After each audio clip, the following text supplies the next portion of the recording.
Hello everyone, welcome back to my channel. कैसे सभी, hope सब अच्छे होंगे। एक जो इमेज सर्कुलेट हो रहा है वो है रिगार्डिंग एसबीआई का रेजिग्नेशन इन 2025-26, ठीक है।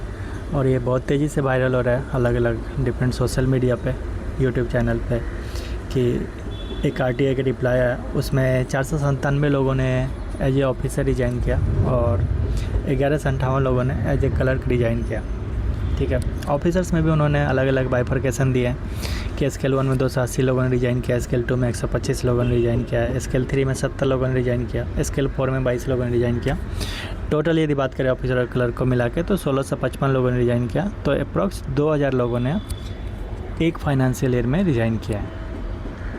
अभी देखो, इसकी जेन्युइननेस तो नहीं पता यार। मैंने कोई आरटीआई तो डाली नहीं है जो मुझे पता होगा कि सच है कि नहीं, लेकिन मान लेते हैं एक सेकंड के लिए सच है कि हाँ ठीक है, इतने लोगों ने रिज़ाइन किया।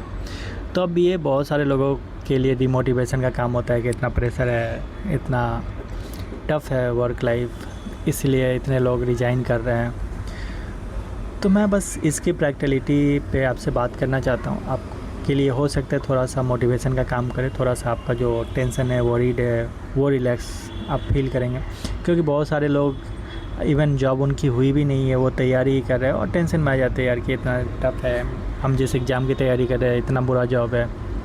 भले उसके पास जॉब नहीं है, जॉब उन्होंने ली नहीं है अभी, लेकिन वो इस टेंशन से पहले गुजर रहे हैं कि यार इतना टफ है, लोग रिजाइन कर रहे हैं, हम फिर क्यों तैयारी करें, ठीक है। तो उस पर थोड़ा सा मैं आपके साथ डिस्कस करता हूँ। सबसे पहली बात कि यार जितने भी लोगों ने रिजाइन किया है, डू यू थिंक कि वो रिजाइन करके घर पे बैठ गए होंगे चुपचाप से कि यार ठीक है अब तो हम भगवान भरोसे, हमको कोई जॉब करना नहीं है, अभी जो होगा देखा जाएगा? ऐसा होता है क्या? बिल्कुल भी नहीं होता है। बहुत सारे लोग आके सोशल मीडिया पे आपसे बोल देते हैं कि we don't have any plan, कोई बैकअप नहीं है हमारे पास, बस मैंने जॉब छोड़ दिया प्रेशर में आके, टेंशन में आके, स्ट्रेस में आके। लेकिन ऐसा सच होता नहीं है, ठीक है। वंस यू बिकम 30+, आप 30+ हो जाते हो, ठीक है, एक पर्टिकुलर एज के बाद यू कैन नॉट एक्सपेरिमेंट, आप खुद पे एक्सपेरिमेंट नहीं कर सकते। आपके ऊपर रिस्पॉन्सिबिलिटी होती है, फैमिली की, बच्चे की, पेरेंट्स की, घर की, ठीक है। उस टाइम आप ऐसे नहीं कर सकते कि हाँ आपके पास एक स्टेबल जॉब है, आपने जॉब छोड़ दी और घर पे बैठ गए कि फिर ठीक है यार भगवान जो करेंगे अच्छा करेंगे, देखेंगे भगवान भरोसे।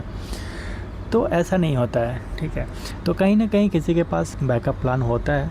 अब सबका लाइफ जो होता है ना वो अलग अलग होता है, सबके सोचने की नज़रिया अलग अलग होती है, सबके लिए कंफर्ट जोन अलग होता है, सबके लिए प्रेफरेंस अलग होता है, सबके लिए प्रायोरिटी अलग होती है। तो ऐसा बिल्कुल भी नहीं है कि कोई किसी बैकअप प्लान के बिना जॉब छोड़ देता है, रिज़ाइन कर देता है, ठीक है। अभी जो क्लर्क की बात है कि 1158 क्लर्क ने रिज़ाइन किया, तो क्लर्क के लिए क्या ऑप्शन होता है कि हो सकता है कि उनका कहीं ऑफिसर्स में जॉब लग गई, किसी बैंक में, या फिर और भी कोई दूसरा जॉब हो गया, रेलवे हो गया, एनटीपीसी हो गया, आरबीआई हो गया, स्टेट का कोई एग्ज़ाम क्लियर हो गया, व्हाट्सएवर जो भी एग्ज़ाम क्लियर हो गया, तो वहाँ पे वो स्विच कर लेते हैं। तो ऑफकोर्स आपको यहाँ पे रेजिग्नेशन ही दिखेगा ना, तो वो रेजिग्नेशन डेटा दिखता है। बाकी जो ऑफिसर्स की बात करें तो ऑफिसर्स में जो हैं वो हो सकता है कि बहुत सारे बैंक में क्या होता है कि बेस्ड अपॉन एक्सपीरियंस रिजल्ट आता है, मतलब एक्सपीरियंस वैकेंसी निकलती है। तो कोई स्केल 1 में मान लो 2 साल से है, 3 साल से है, किसी बैंक में मान लो डायरेक्ट स्केल 2 का वैकेंसी निकला, तो they might switch from here to there, ठीक है।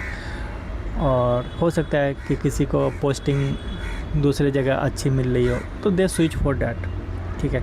कितना भी कोई ऑर्गेनाइजेशन अच्छा हो, कुछ भी हो, लोग का प्रायोरिटी अलग होता है, तो दे रिजाइन। ऐसा नहीं है कि हाँ मतलब अच्छा होता है तो कोई रिजाइन नहीं करता, तो ऐसा कुछ भी नहीं है। सब जगह लोग रिजाइन करते हैं, सब जगह अपने हिसाब से लोग प्रायोरिटी देखते हैं।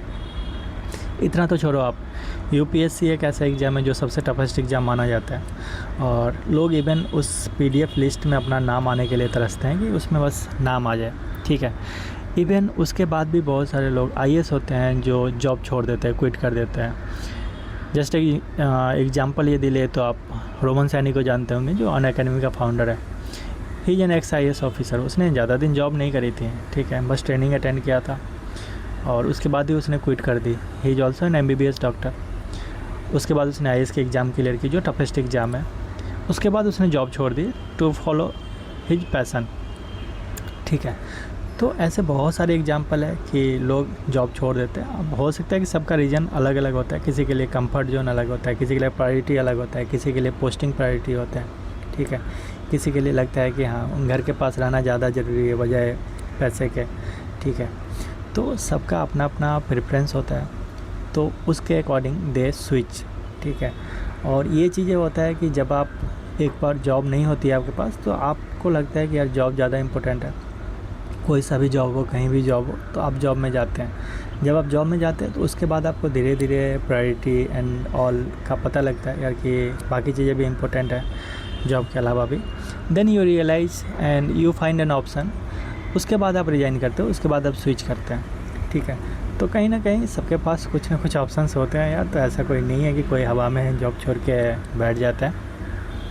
हाँ, बैंकिंग स्ट्रेस है, ऐसा नहीं है कि स्ट्रेस फ्री है, कोई स्ट्रेस नहीं है, आप एसी में बैठ के आ जाओगे घर, हो जाएगा, ठीक है सब कुछ है। स्ट्रेस भी है, लेट सीटिंग भी है, ठीक है, प्रेशर भी है, टारगेट भी है, सब कुछ है। लेकिन हाँ, अनएम्प्लॉयमेंट से कहीं बेटर है अभी भी जॉब्स तो सब जगह, क्योंकि गवर्नमेंट जॉब का हाल आपको पता है कि क्या हाल है अभी। जॉब कितनी कम है, ठीक है, कितनी कंपटीशन है, यू नो वेरी वेल। तो अनएम्प्लॉयमेंट से कहीं ज़्यादा बेटर है जॉब। हाँ, आपके पास यदि ऑप्शन है, आपको लगता है कि हाँ बैंक जॉब से कोई ज़्यादा बेटर ऑप्शन आपके पास है, तो यू कैन गो देयर, ठीक है। भले सैलरी थोड़ी कम है, आप जाइए वहाँ पे, आपको पोस्टिंग अच्छी मिल रही है, घर के पास मिल रही है, आप जाइए।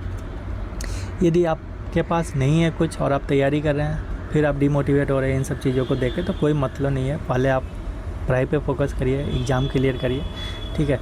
Then you think for options, ठीक है।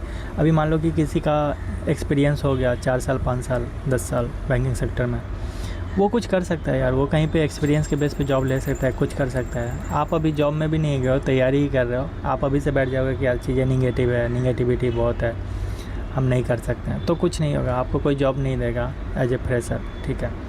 तो ये सब चीज़ें डिफरेंस होता है, तो keep in mind. Hope for the best. Bye bye, take care.